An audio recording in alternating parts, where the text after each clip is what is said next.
விடுதலை பயண புத்தகம் அதிகாரம் 21. அடிமைகள். அவர்களுக்கு நீ அளிக்க வேண்டிய நீதி சட்டங்கள் பின்வருமாறு. நீ ஒரு எபிரேய அடிமையை வாங்கினால் அவன் உனக்கு 6 ஆண்டுகள் அடிமை வேலை செய்வான். 7ஆம் ஆண்டு அவன் எதுவும் தராமல் விடுதலை பெற்று வெளியேறுவான். தனித்து வந்திருந்தால் தனித்து வெளியேறுவான்.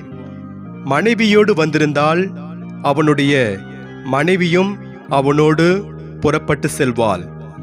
தலைவன் அவனுக்கு பெண் கொடுத்திருக்க அவள் வழி அவனுக்கு புதல்வரோ புதல்வியரோ பிறந்திருந்தால் மனைவியும் பிள்ளைகளும் அவளுடைய தலைவனுக்கே சொந்தமானவர். எனவே அவன் மட்டும் தனித்து வெளியேறுவான். அந்த அடிமை, நான் என் தலைவனுக்கும் என் மனைவிக்கும் என் பிள்ளைகளுக்கும் அன்பு காட்டுகிறேன், நான் விடுதலை பெற்றவனாய் வெளியேறி செல்ல மாட்டேன் என கூறுமிடத்து அவனை அவனுடைய தலைவன் கடவுளிடம் கூட்டிக் கொண்டு வருவான். தலைவன் அவனை கதவருகில் அல்லது வாயில் நிலைக்கால் மட்டும் கூட்டி வந்து அவனது காதில் தோல் தைக்கும் ஊசியால் துளை போடுவான். அவன் எக்காலமும் அவனுக்கு பணிவிடை செய்வான். ஒருவன் தன் மகளை அடிமையாக விற்றிருந்தால் ஆண் அடிமைகள் வெளியேறி செல்வது போல் அவள் செல்லலாகாது. தலைவன் தனக்காக அவளை வைத்திருக்க அவள் அவனுக்கு பிடிக்காதவளாய் நடந்து கொண்டால் அவள் மீட்கப்படுவதை அவன் ஏற்றுக்கொள்ளட்டும். ஆனால் அந்நியருக்கு அவளை விற்றுவிட அவனுக்கு அதிகாரமில்லை. அது அவளுக்கு துரோகம் இழைப்பதாகும். அவன் தன் மகனுக்காக அவளை நிச்சயித்திருந்தால் ஒரு மகளை நடத்தும் முறைப்படி அவன் அவளுக்கு செய்ய வேண்டும். அவனுடைய மகன் தனக்கென வேறொருத்தியை வைத்து கொண்டிருந்தால் உணவு, உடை, மன உறவின் கடமைகள் இவற்றில் அவளுக்கு குறை வைக்கலாகாது. இம்மூன்றையும் தலைவன் அவளுக்கு செய்யவில்லையெனில் அவள் பணம் எதுவும் தராமல் புறப்பட்டு போய்விடலாம். வன்முறை செயல்கள். மனிதரை சாகடிப்பவர் எவரும் கொல்லப்பட வேண்டும். அவர் சாகடிக்க பதுங்கி இராதிருந்தும் அவரது கையாலேயே கொல்லப்பட கடவுள் விட்டிருந்தால் அத்தகையவர் தப்பியோட ஓர் இடத்தை நான் ஏற்பாடு செய்வேன்.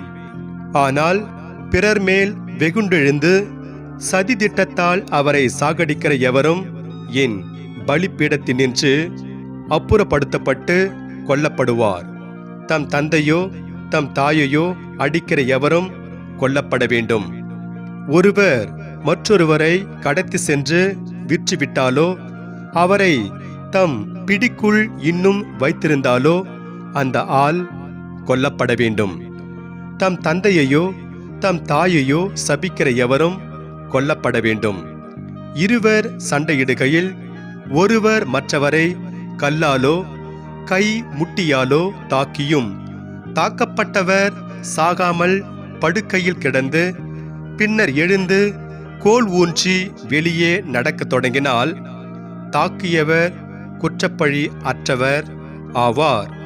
ஆயினும் அவரது வேலை இழப்பை முன்னிட்டு அவருக்கு இழப்பீடு கொடுக்கவும் அவரை முழுமையாக குணமாக்கவும் வேண்டும். ஒருவர் தம் அடிமையை அல்லது அடிமை பெண்ணை கோலால் அடிக்க அவர் அங்கேயே இறந்துவிட்டால் அந்த உரிமையாளர் பழிவாங்கப்படுவார். ஆனால் 2 அல்லது 3 நாள்கள் இன்னும் உயிரோடு இருந்தால் அவர் பழிவாங்கப்படார். ஏனெனில் அடிமை அவரது சொத்து. ஆள்கள் சண்டையிடுகையில் கர்ப்பிணியான பெண்ணுக்கு அடிபட வேறு யாதொரு கேடும் இன்றி பேறு காலத்துக்கு முன் பிரசவமாகிவிட்டால் அப்பெண்ணின் கணவன் கேட்கிறபடி தண்டம் விதிக்கப்பட்டு நடுநிலையாளர் வழியாக அது கொடுக்கப்பட வேண்டும். ஆனால் கேடு ஏதேனும் விளைந்தால் உயிருக்கு உயிர், கண்ணுக்கு கண், பல்லுக்கு பல், கைக்கு கை, காலுக்கு கால், சூட்டுக்கு சூடு, காயத்துக்கு காயம், கீறலுக்கு கீறல் என நீ ஈடு கொடுப்பாய். ஒருவர் தம் அடிமைகளில் ஆணையோ பெண்ணையோ அடிக்க, அடிப்பட்டவர்க்கு கண் கெட்டுப்போனால் கண்ணுக்கு ஈடாக விடுதலை அளித்து அனுப்பிவிட வேண்டும். ஒருவர் தம் அடிமை பெண்ணின் பல்லை உடைத்துவிட்டால் பல்லுக்கு ஈடாக விடுதலை அளித்து அனுப்பிவிட வேண்டும். உரிமையாளரின் கடமைகள். மாடு தன் கொம்பினால் குத்தி ஒருவனோ ஒருத்தியோ இறந்துவிட்டால் அம்மாடு கொல்லப்பட வேண்டும். அதன் இறைச்சி உண்ணப்படலாகாது. மாட்டின் சொந்தக்காரர் குற்றமற்றவராவார். ஆனால் மாட்டுக்கு குத்தும் பழக்கம் முன்னரே இருந்திருக்க அதன் சொந்தக்காரரை எச்சரித்திருந்தும் அவர் ஆவன செய்யாதிருந்த நிலையில் அது ஒருவனை அல்லது ஒருத்தியை கொன்று போட்டால் அம்மாடு கல்லால் எறிந்து கொல்லப்படும். அதன் உரிமையாளரும் கொல்லப்படுவார். மாறாக ஈட்டுத்தொகை அவர் மேல் விதிக்கப்பட்டால் தம் உயிரின் மீட்புக்காக விதிக்கப்பட்ட அனைத்தையும் அவர் கொடுப்பார். மகனாயினும் மகளாயிலும் கொம்பினால் குத்தி கொல்லப்பட்டால் இந்த நீதி சட்டத்திற்கேற்ப ஆகட்டும். அடிமையை அல்லது அடிமை பெண்ணை மாடொன்று குத்தி கொன்று போட்டால் அதன் உரிமையாளர் அடிமையின் தலைவருக்கு 30 வெள்ளிக்காசு ஈடு கட்டுவார். மாடும் கல்லால் எரிந்து கொள்ளப்படும்.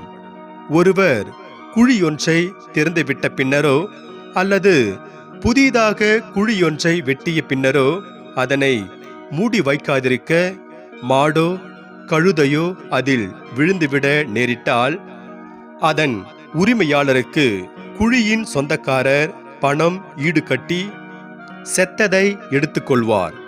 ஒருவரின் மாடு பிறர் மாட்டை காயப்படுத்தி கொன்றுவிட்டால் உயிரோடு இருக்கும் மாட்டை விற்று பணத்தை அவர்கள் பங்கிட்டுக் கொள்வார்கள். செத்ததை அவர்கள் கூறு போட்டுக் கொள்வார்கள். ஆனால் மாடு குத்தும் பழக்கமுடையது என முன்னரே தெரிந்திருந்தும் அதன் உரிமையாளர் எதுவும் செய்யாதிருந்தால் அவர் மாட்டுக்கு மாடு என ஈடு கொடுக்கத்தான் வேண்டும். செத்தது அவரை சேரும்.